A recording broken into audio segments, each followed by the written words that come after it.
Hey, what's up guys? Afro Z Assassin here. I'm here to give you a quick tutorial on the LED side markers for the Nissan 370Z. It's real quick and easy. I'll give you a layout of what tools you're going to use. Literally, you can be done in and out in 20 minutes, if that. Here's how they come boxed. I believe I got them from AliExpress for $23. Pretty decent for what it is. Though not necessary, you might want to get yourself a set of trim removal tools. My weapon of choice is going to be this right here,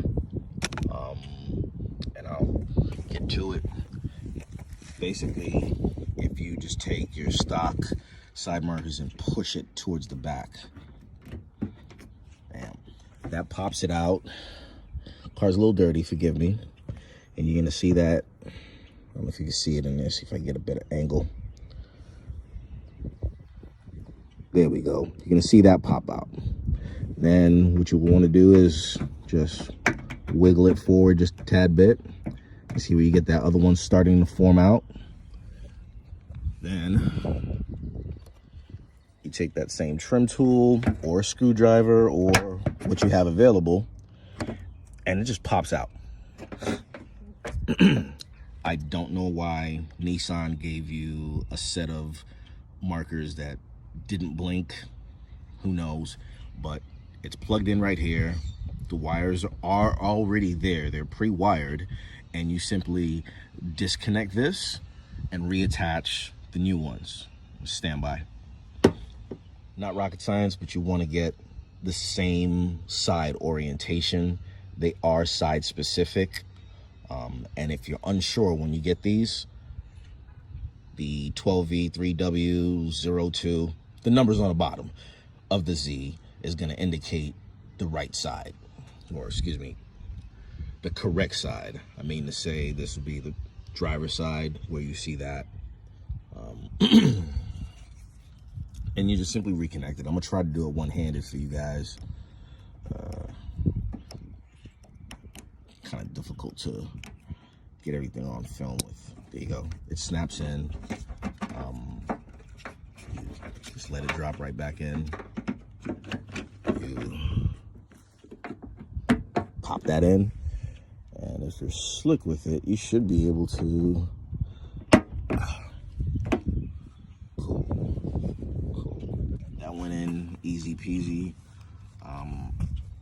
What you should do is check workability before you even install it, but I had good faith in them.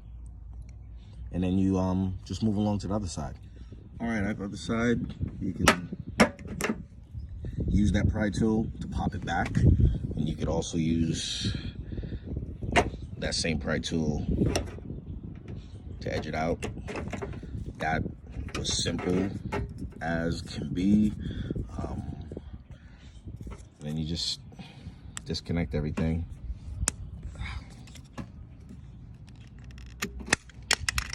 Whoopsie! All right. Just loop that back in.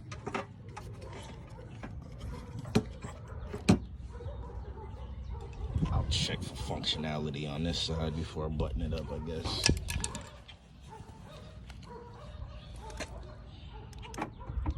All right. No, that's pretty cool.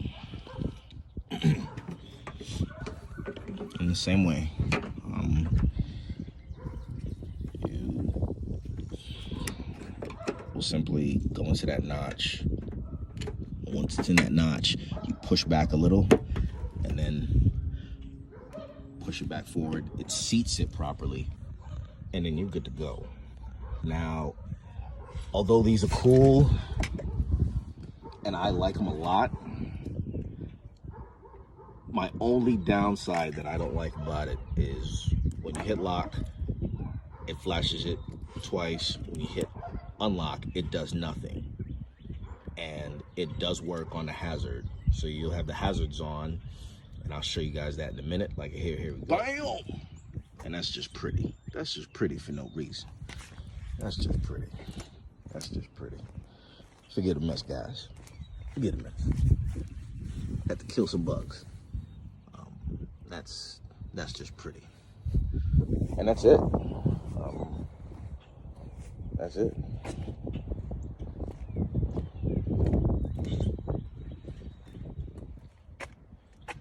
It doesn't alternate with the headlight blinker. They are simultaneous. If you guys like that look, I'll link the the product in the description below. You can find it. I believe I listed it on an earlier video, but I'll list it again so you can get yours. All right, I'm out. Kind of want to do this for a while. I'm out.